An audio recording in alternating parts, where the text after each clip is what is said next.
Masechet Baba Batra, Daf Pevav Amud Bet, on va commencer au milieu de la page.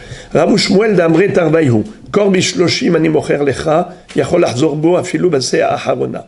Kor bishloshim sea, Kor bishloshim sea besela ani mocher lecha, rishon rishon kana. Rabbi Shmuel, tous les deux nous enseignent une halakha très très curieuse. Quelqu'un qui vend des objets, on va voir exactement de quoi il s'agit. Parfois, il peut se rétracter au milieu de la transaction. Il peut se raviser en disant « Non, non, j'ai regretté, je ne veux pas vendre ». Et parfois, ce qui a déjà été vendu est vendu, et il ne peut se raviser que pour la suite, mais pas pour ce qui a déjà été vendu. De quoi s'agit-il ? Imaginons le cas suivant. Réhouven veut vendre à Shimon du blé ou n'importe quel fruit. Et il lui dit Kor bishloshim ani mocher lecha. Vous savez qu'est-ce que c'est que kor ? Dans un kor, il y a 30 CA. Comment on fait le calcul ? Il y a un mnémotechnique facile. Yagodou, qu'est esclave. Regardez, Yagodou, c'est les valeurs numériques. Yud, Gimel, Dalet, Vav. Yud c'est 10, Gimel c'est 3, Dalet c'est 4, Vav c'est 6. N'est-ce pas ? Alors, Yagodou. Rappelez-vous de Yagodou qui ne veut rien dire, mais c'est juste les misparim, les chiffres. Yud, Gimel, Vav, Dalet, Vav. Yagodou. D'accord ? Imaginez-vous, ça vous le mettez en haut. En dessous, vous écrivez qu'esclave. Kaf, Aleph, Samer, Kouf, Lamed, Bet. Ça ne veut rien dire. C'est juste un mnémotechnique. Il y a Godou en haut, qu'esclave en bas. Alors, qu'esclave, ça veut dire quoi ? Kaf, c'est le corps. Aleph, Efa. Samer, Ca. Kouf, Kav. Lamed, Log. Bet, Betsa. Ce sont toutes les mesures qui s'enchaînent. Ici, vous avez en bas les mesures et en haut, vous avez les chiffres, la valeur numérique des chiffres. Corps, dans un corps, il y a Yud Efa. Dans une Efa, il y a Gimel Sein. Regardez, dans un corps, vous avez 10 Efa. Dans une Efa, vous avez Gimel Sein. Dans une CA, vous avez Vav Kabin. Dans un K, vous avez Dalet Login. Dans un log, vous avez Vav Betsim. Bet. Alors, par exemple, dans un corps, on a dit qu'il y a Yud Efa. Et dans une Efa, il y a Gimel Sein. Alors, dans un corps, il y a combien de Sein ? Eh bien, Yud fois Gimel. Yud, c'est 10. Gimel, c'est 3. 3 fois 10, 30. C'est pour ça qu'au début, on a dit que dans un corps, il y a 30 CA. Il y a 30 CA parce que dans un corps, il y a 10 FA. Dans une FA, il y a Gimel Sein. Si une FA fait 3 Sein et dans un corps, il y a 10 FA, donc 10 fois 3, 30. Corps, il fait combien de CA ? 30. Maintenant, dans une CA, il y a 6 cabines. Dans un cave, il y a 4 logins. Dans un log, il y a 6 betsim. Si par exemple, je vous demande, dans un corps, il y a combien de cabines ? Alors, c'est quoi la multiplication ? Yud fois Gimel fois Vav. Yud fois Gimel, c'est 30. 30 fois 6, 180. Donc, dans un corps, il y a combien de cabines ? 180 cabines. Et pareil, si dans un corps, on dit il y a combien de logins ? Eh bien, on continue. Fois 4. 180 fois 4, c'est 720. Alors, dans un corps, il y a combien de logins ? 720 logins. Et pareil, en betsim, il y a combien de betsim dans un corps ? 720 fois 6.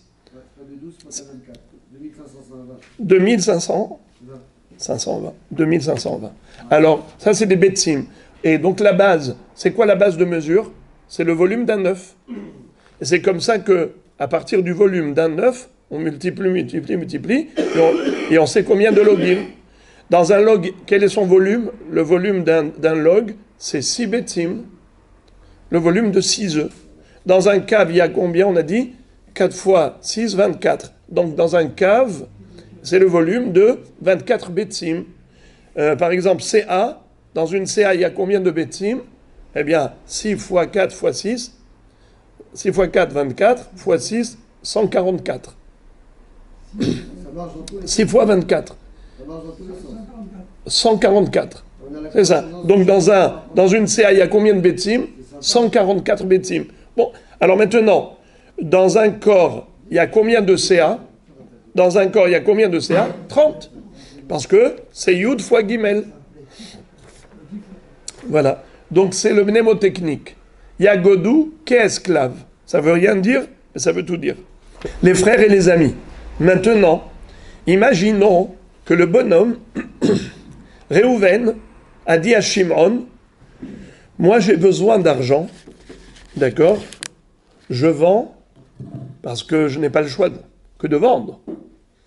Mais imaginons qu'en plein milieu de la transaction, le bonhomme a eu la nouvelle, allô, tu sais que tu as gagné au loto.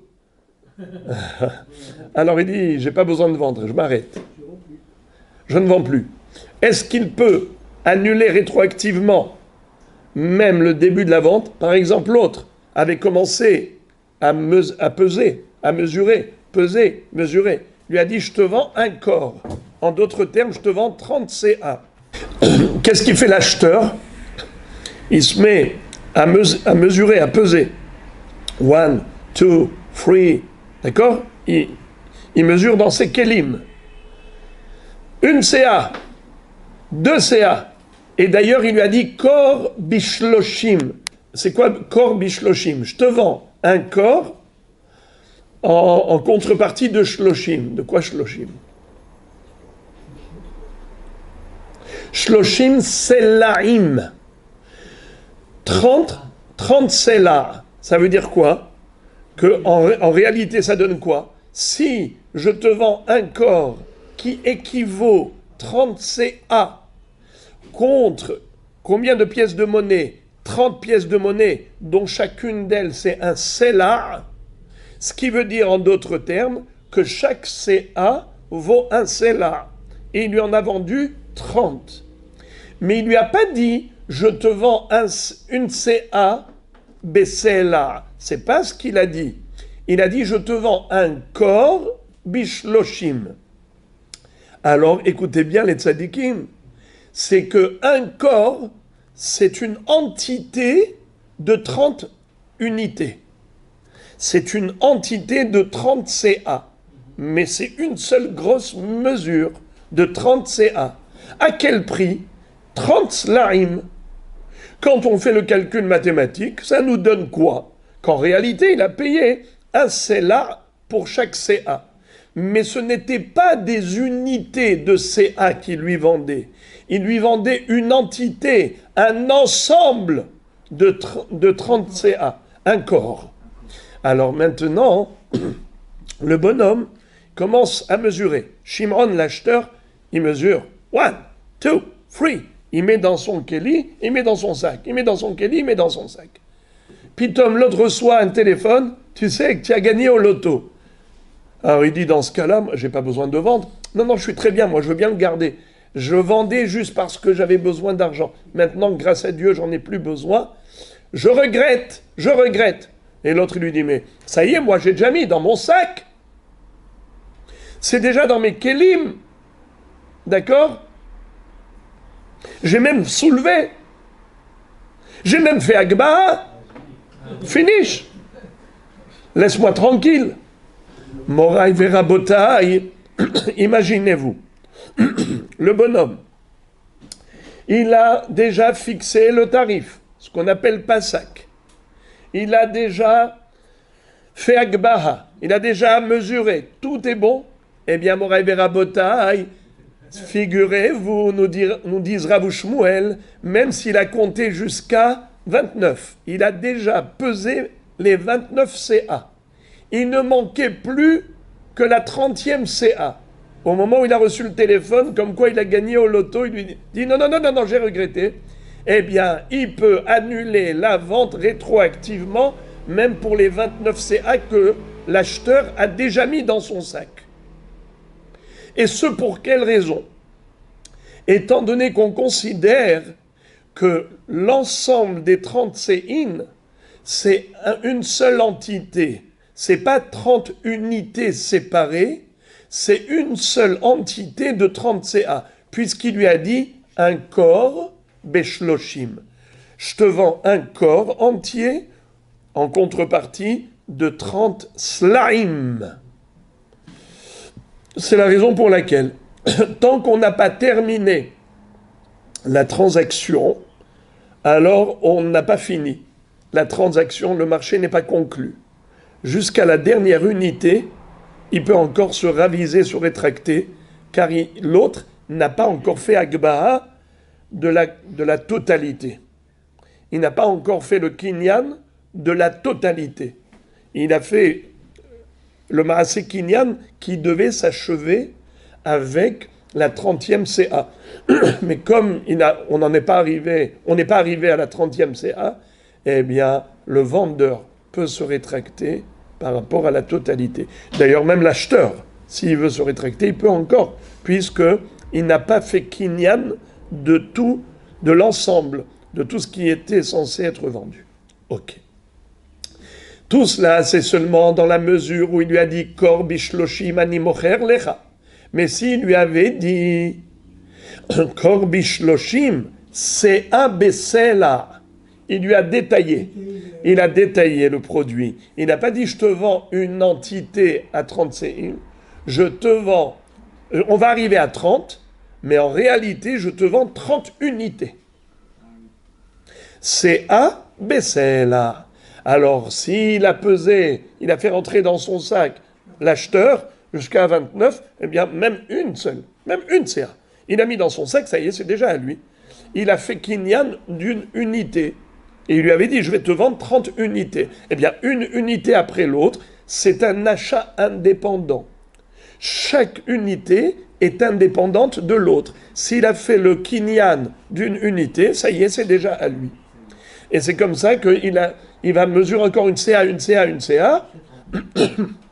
jusqu'à la 30e. Mais chaque unité dont il a déjà fait le Kinyan, c'est marché conclu, irréversible. Le vendeur ou l'acheteur ne peuvent plus se rétracter, la transaction est déjà achevée. Alors relisons. Rav ou Shmuel d'Amre Tarvaïhu, Kor bishloshim ani mocher lecha yachol lachzor bo, afilu basea aharona. S'il lui a dit je te vends un corps entier pour 30 slaim, il peut encore se rétracter jusqu'à la dernière CA. Mais si il lui a dit Kor bishloshim CA besela, s'il a détaillé le corps en disant je te vends un corps pour 30 slaim, mais en réalité ça correspond à un CELA pour chaque CA, ça veut dire qu'il lui vend des CIM, il lui vend des unités et pas une seule entité à la fois. Dans ce cas-là, Rishon, Kana. Rishon, Kana. Au fur et à mesure, il a acquis chaque unité séparément. Et maintenant, l'Agmara va tout de suite commencer à analyser cet enseignement à la lueur de certaines références. On va voir, est-ce que ça ne contredit pas certaines références? Tashema. On va citer la Baraïta qu'on avait déjà vu plus haut. Rappelez-vous, Arba'a midot, Bamochrim. Imaïta mida shel ehad mehem, Rishon kana. On avait vu dans la Baraïta que si le Kéli appartenait à l'acheteur ou au vendeur, eh bien le produit qui a été versé dans le Kéli, il appartient au propriétaire du Kéli. Si c'est le Kéli du vendeur, alors les fruits du vendeur restent encore au vendeur, tant que c'est dans son Kéli. Et si c'est le Kéli de l'acheteur, Rishon kana. Au fur et à mesure que les produits rentrent dans le keli, par exemple les fruits ou légumes que l'épicier met dans le keli de l'acheteur, Rishon kana. Il a acquis au fur et à mesure. Et c'est-à-dire, bien que on n'a pas encore rempli la totalité du keli. Par exemple, l'acheteur est arrivé avec comment on appelle ça, un keli, on va dire de 10 kilos, et l'autre lui a mis encore 1 kilo de carottes, encore 1 kilo de carottes, encore 1 kilo de carottes. Qu'est-ce que tu dis? Eh bien, il a acheté les carottes qui sont dans son keli. Même s'il n'a pas encore acheté les carottes qui ne sont pas dans le keli. Mais ça veut dire que ce qui est déjà dans le keli, c'est irréversible. Plus personne ne peut se rétracter. Le kinyan est conclu. Et pourtant, a priori, il semblerait que ce monsieur, quand il est venu acheter 10 kilos en même temps. 10 kilos de carottes. Et pourtant, tu me dis que chaque kilo de carottes qui rentre dans le keli est déjà acquis indépendamment du prochain.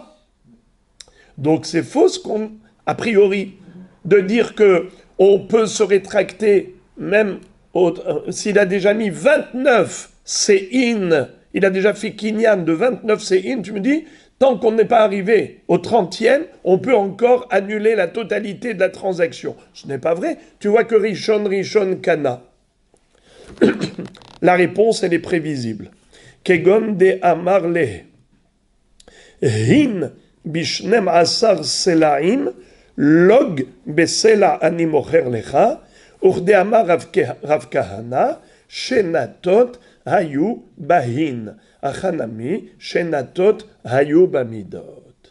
La réponse, c'est que en fait on parle d'un vendeur, plutôt d'un acheteur, qui est venu dire au vendeur, s'il te plaît, vends-moi de l'huile ou du vin, je voudrais un hin.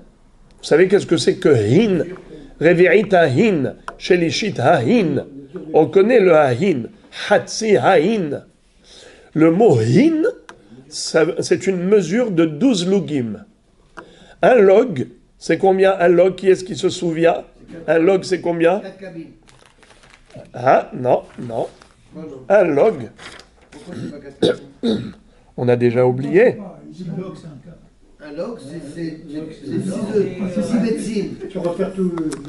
Dans un log, il y a combien de betsim? 6. Vav.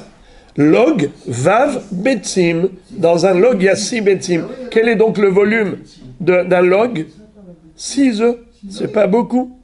D'accord? On va dire, selon... Pourquoi pas 4 cabines? J'ai pas compris pourquoi non. Parce que le cave, il est avant le log, il n'est pas après le log. Je vous ai demandé... Dans un log, il y a 4 cabines. Non, dans un log, il y a 6 betsim. Voyez-vous, les flèches, elles sont comme ça. Voyez-vous? Alors, dans un log, regardez la flèche. Dans un log, vous avez vav betsim. Donc, si on prend, par exemple, selon la conception, que le volume d'un œuf, c'est 54 grammes. D'accord? 54 grammes, d'accord? C'est le poids d'un œuf, le volume d'un œuf. Quand on dit kabetza, quand on dit kazaït, c'est combien de grammes? 27. La betza, elle fait le double de zaït. Alors, si dans un œuf, il y a 2 kazaït, 27 fois 2, 54. Alors, combien c'est un œuf? 54 grammes. Alors, un log qui fait 6 betsim, 6 fois 54, ça fait combien de grammes? 312. Hein? 324. 6 fois 54 grammes, ça fait 324 grammes. Si je vous demande en centilitres, ça donne quoi? 324 grammes 32 centilitres. en centilitres. 32 centilitres. Bravo, Rabbi Shimon. 32 centilitres. C'est l'équivalent d'une canette. 32 centilitres, virgule 4. Dans une canette, il y a 33, donc c'est un peu moins d'une canette. D'accord? Alors les amis, l'acheteur va chez le vendeur. Il lui dit, vends-moi s'il te plaît un hin d'huile ou un hin de vin. C'est qu'il lui a demandé combien en fait, traduisez en logim. Dans un hin, il y a combien de logim? 12 logim. Dans un hin, il y a 12 logim. Dans la Torah, il est écrit Hatsi hahin, la part, ou shlishit hahin, la haïl, ou rvi'it hahin, la keves yahin. C'est-à-dire, lorsqu'on sacrifiait des animaux, des bêtes, c'était toujours accompagné de libation de vin. Mais la quantité de vin pour la libation qui accompagnait les sacrifices, c'était relatif à l'importance du korban. Si on sacrifie un bœuf, alors il faut donner hatsi hain, la moitié du hin. Si un hin équivaut 12 logim, donc hatsi, c'est 6 logim. Si on sacrifie un bélier, haïl, alors c'est shelishit haïn, un tiers de hin. Un hin, c'est combien? C'est 12 logim. Un tiers, ça fait 4 logim. Si on sacrifie un keves, un petit mouton, la libation de vin, c'est quelle quantité? Revi'it haïn, un quart de hin. Donc 12 logim divisé par 4 égale 3 logim. Voilà la quantité de vin. Combien c'est un log? Rappelez-vous, c'est trop facile. C'est trop facile. Pensez à une canette. Pensez à une canette. 3 canettes, ça fait 1 litre. Puisque dans une canette, il y a 33 centilitres. 3 canettes, ça fait à peu près 1 litre. Quand vous parlez de haïl, on a dit c'est shlishit haïn, donc c'est un peu plus d'1 litre. C'est 1 litre et 200 centilitres. 1 litre 200. Ou 200. 1 litre. Oui, 1 litre 200. D'accord? Puisque vous avez 33 centilitres x 4. 32 centilitres x 4. Parce que 4 fois 4 logim, un log c'est 32 centilitres, 1,4. D'accord? Donc 32 fois 4. 1 litre 200. 1 litre 200.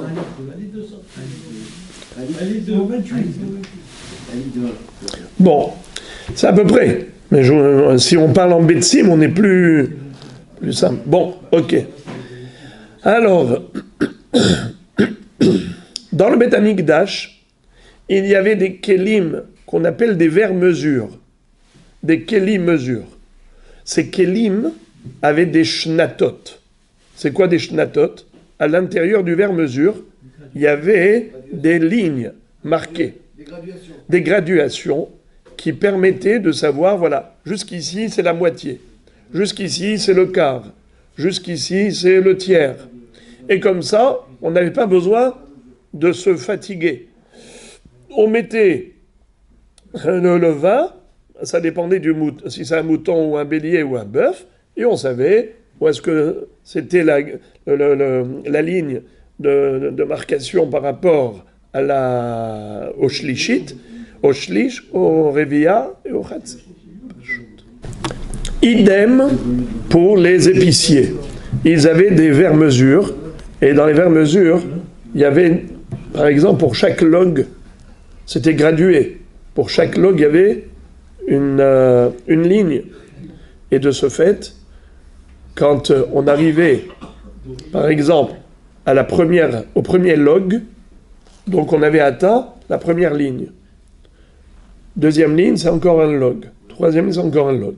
Et étant donné que ils avaient des graduations, quand il lui dit « Vends-moi 12 logim, un hin, qui équivaut à 12 logim, un log, un sela par log, hin bishnem asar selaim. Je te vends un hin pour 12 slaim.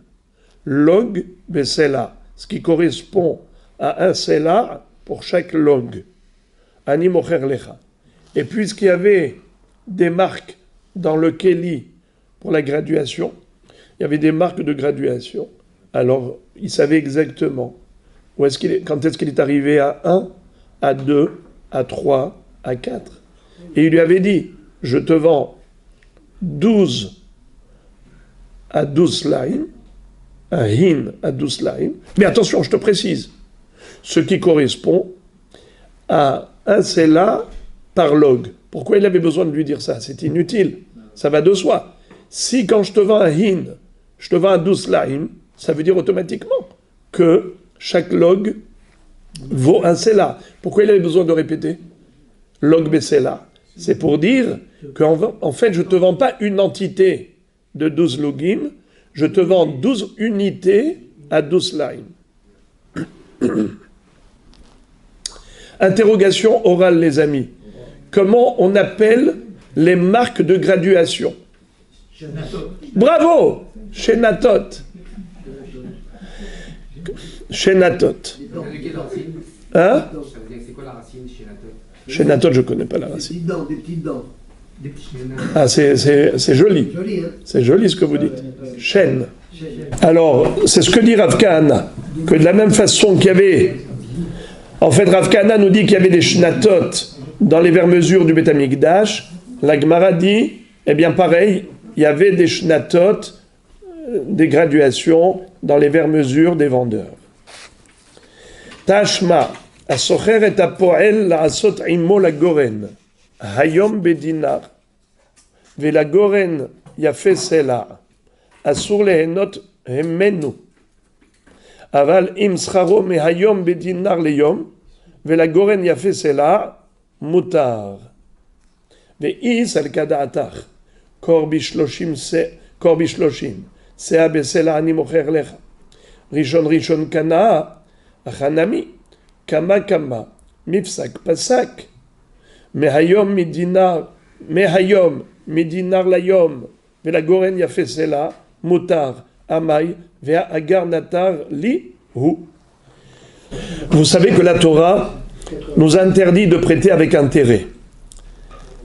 À partir de cette base-là, on va étudier un cas spécifique très intéressant et on va voir est-ce qu'il y a un problème de ribit ou pas. Et ça va être directement lié à notre sujet. La Baraïta nous enseigne à propos d'un agriculteur qui a été embauché pour des travaux agricoles. Regardez qu'est-ce que va dire le patron propriétaire des terrains à cet agriculteur. Je t'embauche pour une période de travail. À l'époque, il y avait deux tarifs. Le tarif qui correspondait à la période creuse, des travaux agricoles intenses, c'est ce qu'on appelait la période du goren, de l'engrangement. C'est là où on allait récolter jusqu'à engranger. À ce moment-là, comme les ouvriers étaient très demandés, automatiquement, ils élevaient leur prix. Le tarif était 4 fois plus cher que le tarif d'une journée de travail en période creuse. Par exemple, si en période creuse, il touchait 1 dinar, en période pleine, il touchait 4 dinarim, ce qu'on appelle un sela, car dans un sela, il y a 4 dinarim. Alors imaginez-vous par exemple que le patron, qu'est-ce qu'il a fait? Il a dit à l'ouvrier, en période creuse, regarde, aujourd'hui tu as besoin de beaucoup d'argent, tu viens m'emprunter, tout ça. Tu sais quoi? Je ne vais pas te prêter, je vais t'avancer. Alors est-ce qu'il y a un problème de ribit lorsque l'employeur dit à l'employé, regarde maintenant, je vais te donner de l'argent au prix du tarif actuel, mais tu vas travailler avec moi dans la période pleine, pas dans la période creuse. C'est-à-dire qu'il lui donne le salaire d'une période creuse pour un travail en période pleine. Ça veut dire qu'il paye 4 fois moins cher.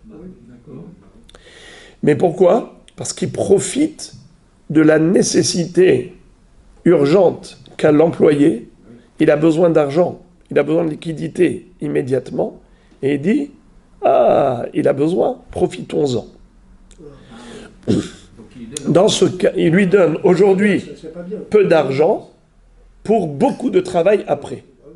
C'est comme s'il va lui rembourser, mais en travail. Mais un travail qui vaut beaucoup plus cher. Alors la Gemara dit que Hachamim ont interdit cela. Pourquoi? Parce que c'est du ribit.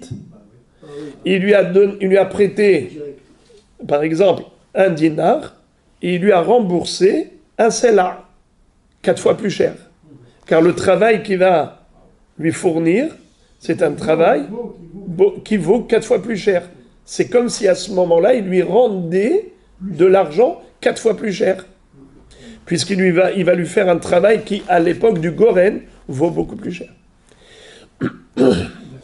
Alors, mais, par contre, si il n'a pas fait ça, il lui a dit, regarde, mais attention, concentrez-vous, je vous en prie, c'est trop subtil.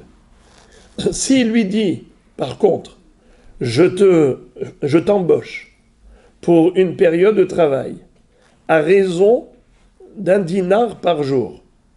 Tu vas travailler tous les jours et je te paye 1 dinar par jour. Mais à partir de quand il commence à travailler? À partir d'aujourd'hui, en période creuse. Mais tu continues et tu vas travailler aussi en période pleine, en haute saison. C'est-à-dire, je vais te payer à raison d'1 dinar par jour, mais pas uniquement dans la basse saison, même dans la haute saison. Tu vas travailler tout le temps avec moi. C'est-à-dire pendant 6 mois, tu vas travailler avec moi. Période creuse, période pleine. Tout le temps. Mais je te paye 1 dinar par jour. Dans ce cas, c'est permis, étant donné qu'il commence à travailler dès aujourd'hui pour un ensemble de jours. C'est une seule entité. Et comme c'est une seule entité, c'est comme s'il lui a vendu une période de travail pour tant. Alors c'est comme s'il lui avait dit, voilà, je te donne soit 90 jours de travail ou 180 jours de travail, voilà, je te donne 180 jours de travail à raison d'1 dinar par jour. Étant donné que c'est une seule entité, c'est pas considéré comme du ribit. Parce que le ribit, c'est quoi? C'est l'écart de temps. On gagne sur le temps. Aujourd'hui, je te prête, plus tard, tu me rends. Toi, tu as profité de cet argent pendant cette période, mais moi aussi, je vais profiter de cet argent pendant cette période.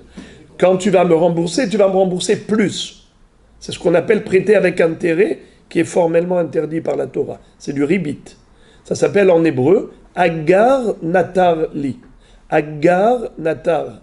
C'est quoi agar natar? Le salaire que tu me donnes pour garder mon argent. Je t'ai prêté mon argent, tu gardes mon argent, mais après ça, tu vas me rembourser plus. Je veux une récompense pour le prêt. Je t'ai prêté, c'est toi qui as gardé l'argent. Agar. Agar, c'est récompense, salaire. Je veux un salaire. Je te prête 100, rembourse-moi 150. Je veux gagner 50 pour le temps. Là aussi, s'il y a un décalage de temps, il lui dit, je te paye aujourd'hui un acompte, je te donne en avance. Combien tu as besoin d'argent? Dis-moi. Tu as besoin de 10, tu as besoin de 10 dinars. Tiens, 10 dinars, ça correspond à 10 jours de travail. Mais ces 10 jours de travail, c'est quand tu vas me les fournir en période de haute saison. Je te donne aujourd'hui 10 dinarim, mais tu ne vas pas travailler aujourd'hui, ça coûte 10 dinarim, tu vas travailler 10 jours, mais en haute saison, où ça coûte 4 fois plus. Donc c'est comme s'il encaisse un salaire pour le temps où l'argent est resté chez l'autre. C'est comme s'il lui a prêté de l'argent et il lui a remboursé plus, 4 fois plus.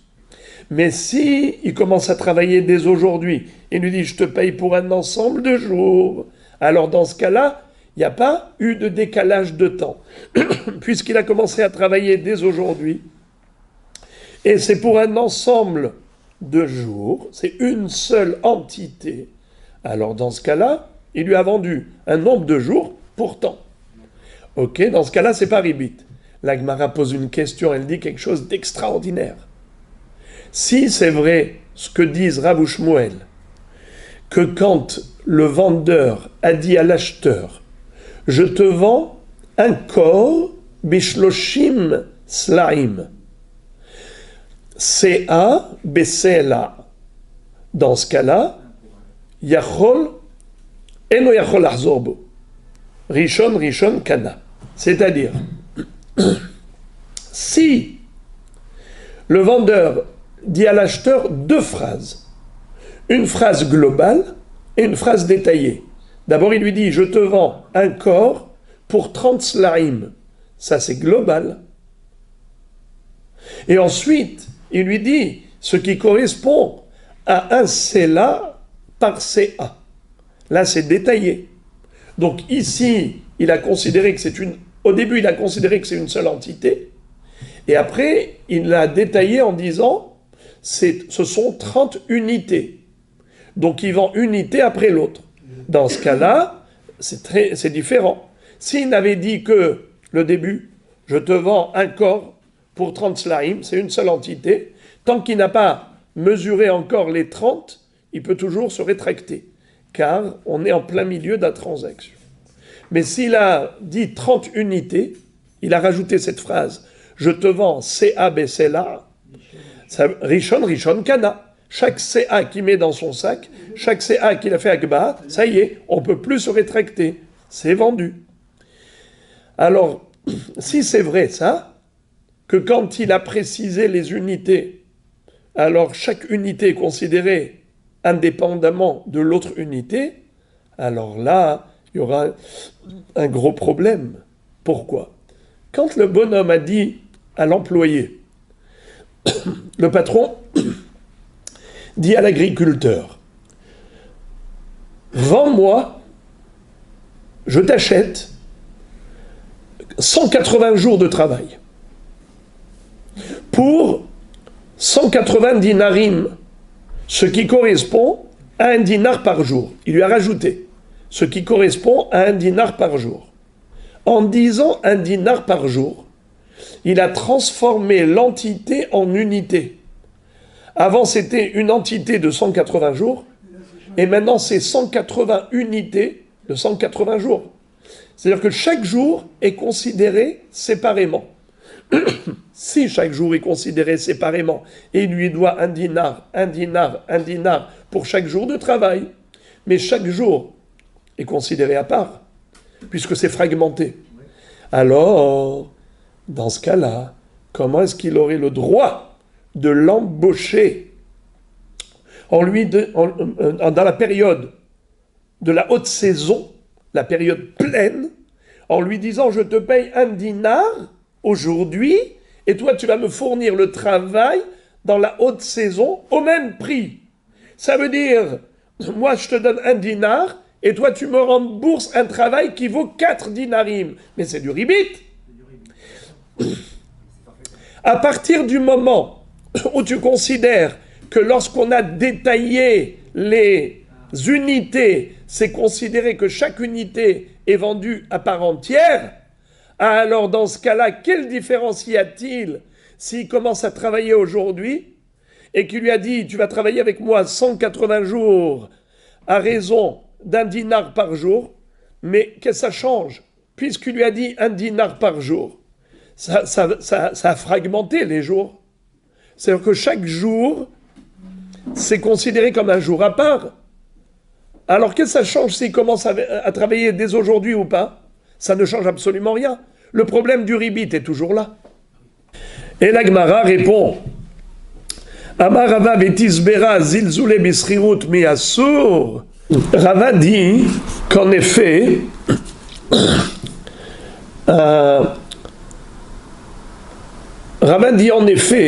un employé a le droit de baisser la valeur de son travail. C'est lui qui décide combien vaut son travail. Alors, ok, dans le marché, ça va coûter 4 fois plus en haute saison. Mais si l'employé est d'accord de travailler pour moins cher, quoi, c'est possible. On a bien des employés qui ont besoin d'argent et ils sont prêts à baisser le prix de leur travail parce qu'ils ont besoin d'argent en urgence. Alors, quel est le problème? Pourquoi tu dis que c'est comme du ribit? Pourquoi tu poses cette question-là que peut-être c'est comme du ribit? Mais il a baissé le prix de son travail, qu'est-ce que tu veux? Alors la Gemara dit dans ce cas-là, Maïshna Recha ou Maïshna Sefa. Si tu dis que ça dépend du desiderata de l'employé, c'est lui qui fixe le barème, c'est-à-dire le prix de son travail, et il peut augmenter comme il peut baisser. Alors dans ce cas-là, je vois pas pourquoi tu as parlé de ribit, même dans le premier cas de la Braïta, à savoir quand il lui a vendu en tant que une seule entité. Par exemple, il lui dit, je te donne aujourd'hui 10 dinarim, qui est le tarif de basse saison, pour un travail dans la période du Goren, en haute saison, où ça coûte 4 fois plus cher, mais tu travailleras pour moi au prix d'aujourd'hui. Pourquoi tu as dit que c'est du ribit? Mais lui, il a le droit de baisser le prix de son travail. Tu as dit que chaque employé, c'est lui qui fixe son tarif. Alors, d'accord, mais tu as dit... alors, quelle différence entre la Recha et la Sefa? Dans les deux cas, il profite. La Gemara dit comme ça. Recha de lo ka'avid bahademe ashta mihzeki agar natarli. Sefa de ka'avid bahademe ashta lo mihzeki agar natarli. La différence est la suivante. Dans la Recha, il ne travaille pas avec lui aujourd'hui. Il y a un temps de décalage entre le moment où il lui a donné l'argent et le moment où il va travailler pour lui. C'est comme un prêt. C'est quoi un prêt? Je te prête aujourd'hui et tu me rembourses plus tard. Là aussi, ce temps d'écart qu'il y a entre le moment du travail à l'époque du Goren et le prêt d'aujourd'hui, ça a l'air vraiment d'un prêt avec ribit. Voilà pourquoi c'est assourd. Mais dans le cas de la Sefa, où il commence à travailler pour lui dès aujourd'hui, donc il n'y a pas eu de temps d'écart entre le moment où il lui a versé l'argent et le moment du travail, donc on n'a pas l'impression qu'il profite sur le temps. Le prêt, en général, il est assourd beribit, parce que c'est un salaire du temps. Le temps où l'argent est resté chez toi me profite. C'est assourd, c'est agar natar. Mais là, il n'y a pas de temps d'écart. Directement, quand il lui a donné l'argent, directement, il a commencé à travailler. Alors, zelom mehzek et ribit. On n'a pas l'impression d'être un ribit, parce que ici, Béhémet, c'est pas du ribit, ici, c'est du business. Mais, étant donné que ça ressemble à ribit, il dit, quand est-ce que ça ressemble à ribit? C'est quand il y a un décalage de temps entre le moment où il lui a donné l'argent et le moment où il va travailler en haute saison. Mais dans le cas où il va travailler immédiatement, il n'y a pas d'écart de temps, on n'a pas l'impression de ribit, c'est permis. Et on va terminer le sujet. Vous vous rappelez à propos de quelqu'un qui achète du lin. Alors on nous a dit comme ça, si le lin était encore attaché au sol, et qu'il a arraché ne serait-ce qu'une tige de lin, alors, kana. Il a acheté tout le lin qu'il voulait acheter. La Gemara pose la question, elle dit, Vechimishum detalaj kolcheu kana, parce qu'il a tiré une tige, alors ça y est, il a fait acte d'acquisition, ma kesher. Comment est-ce possible de dire une chose pareille, qu'en tirant une tige, ça y est, il a acquis la totalité? Mais comment ça peut se faire? La réponse, Amarav Shechet Achabemay Askinan, de Amarle, Lech Yape Lecha Karka Kol Shehu, Ukne Kolma Shealeha. On parle du cas suivant, où le vendeur a dit à l'acheteur, tu sais quoi? Toi maintenant, tu vas aller faire un kinyan hazaka, c'est-à-dire, je vais te louer, par exemple, un petit endroit de mon karka. Et comment est-ce que tu vas le louer ou l'acheter? En bonifiant le karka. Et comment tu vas le bonifier? Tu vas fertiliser la terre. Et comment tu vas fertiliser la terre? En tirant une tige, automatiquement, la terre maintenant, elle est labourée, elle est fertilisée. C'est comme ça qu'on peut faire un kinyan hazaka. Et le chidouche ici, c'est que on n'a même pas besoin de faire na'al, gadar ou parat de mettre une serrure, de mettre une clôture et ainsi de suite. Même une action aussi légère que tirer ne serait-ce qu'une plante, ce qui rend le carca fertile pour le labourer prochainement, même cela suffit pour acquérir tout le pishtan, puisque nous savons qu'on peut acheter de l'immobilier avec un acte de chazaka. Alors il lui a dit, voilà, tout ce qui pousse dans ce carca t'appartiendra parce que tu as fait un acte d'acquisition pour le carca en bonifiant le terrain. Voilà Rabotai.